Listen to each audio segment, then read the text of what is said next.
हुआ है। देश में कोरोना के बढ़ते मामलों और लॉकडाउन की आशंका के बीच पीएम मोदी सभी राज्यों के राज्यपालों के साथ बैठक करेंगे। 14 अप्रैल को होने वाली इस बैठक में केंद्र शासित प्रदेशों के उपराज्यपाल भी शामिल होंगे। देश के सभी राज्यों के राज्यपालों और उपराज्यपाल से पीएम मोदी कल शाम 6 बजे बैठक करेंगे। इस बैठक में उपराष्ट्रपति वेंकैया नायडू भी शामिल होंगे। बैठक में कोरोना के बढ़ते मामलों और टीकाकरण पर चर्चा होगी। इससे पहले कोरोना की स्थिति पर समीक्षा के लिए पीएम मोदी ने विभिन्न राज्यों के मुख्यमंत्रियों के साथ मीटिंग की थी।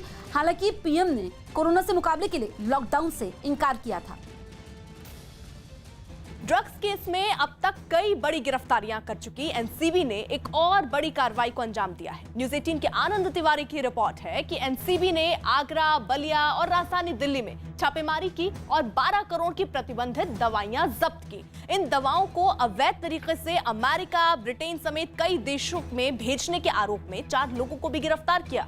एनसीबी के मुताबिक पकड़े गए आरोपी डार्क नेट के जरिए अपने इस गोरख धंधे को अंजाम देते थे। डार्क नेट वो वेबसाइट होती है जिन तक गूगल या किसी दूसरे सर्च इंजन की मदद से नहीं पहुंचा जा सकता और इसी खास सॉफ्टवेयर या किसी विशेष प्रक्रिया से ही इन वेबसाइट्स का पता चल सकता है।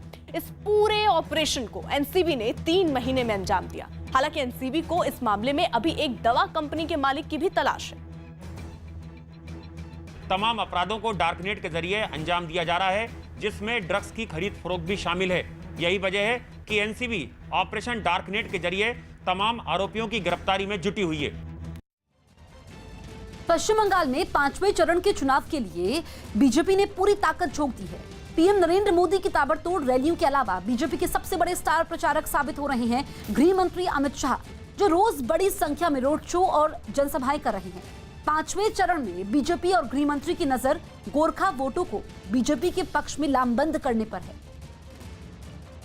जिसके लिए अमित शाह कोई कसर नहीं छोड़ रहे हैं। उत्तरी बंगाल में गोरखा वोटर सियासी तौर पर बड़ी अहमियत रखते हैं, इसलिए अमित शाह ने दिन के प्रचार की शुरुआत कालिम्पोंग में रोड शो से की। अमित शाह का रथ जहां से घूमा, केवल सड़क पर ही नहीं बल्कि सड़क के दोनों ओर लोगों की भीड़ जमा हो गई। घरों के छज्जों और छतों तक लोग जमा हो गए। बीजेपी के लहराते हुए झंडे दूर दूर तक दिखाई देने लगे। जहां माना जाता है कि पहले कोई सांसद को देखना नसीब नहीं होता था, वहां गृह मंत्री और बीजेपी के शीर्ष नेता खुद पहुंच रहे हैं। और ये थोड़ी सी मैं आपको भीड़ दिखाना चाहूंगा, यहाँ कितनी लंबी कतार है। यहाँ से लोकसभा में राजू बिष्ट बीजेपी के सांसद हैं, जिन्हें भरोसा है कि गोरखा वोटर बीजेपी का ही साथ देंगे। पूरा गोरखा समाज जो है भारतीय जनता पार्टी के साथ है।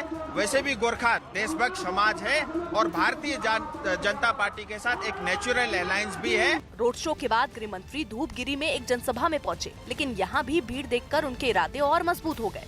ये सभा का मूड देखकर मुझे लगता है कि 2 तारीख को दीदी की विदाई निश्चित है। सिलीगुड़ी में देर शाम उन्होंने एक और रोड शो किया, लेकिन उनके पहुंचने से पहले ही 1 किलोमीटर तक भीड़ जमा हो गई। ये अमित शाह जी के चौथे रोड शो का आज का आप हाल देख सकते हैं। अभी उनको आने में आधा घंटा है और यहाँ 1 किलोमीटर लंबा जनसमूह है। उत्तरी बंगाल की सियासी अहमियत बीजेपी अच्छी तरह से जानती है, इसलिए पार्टी के सारे स्टार प्रचारक और तमाम बड़े नेता प्रचार में पूरी ताकत झोंक रहे हैं। इंडोनेशिया के जावा से रोम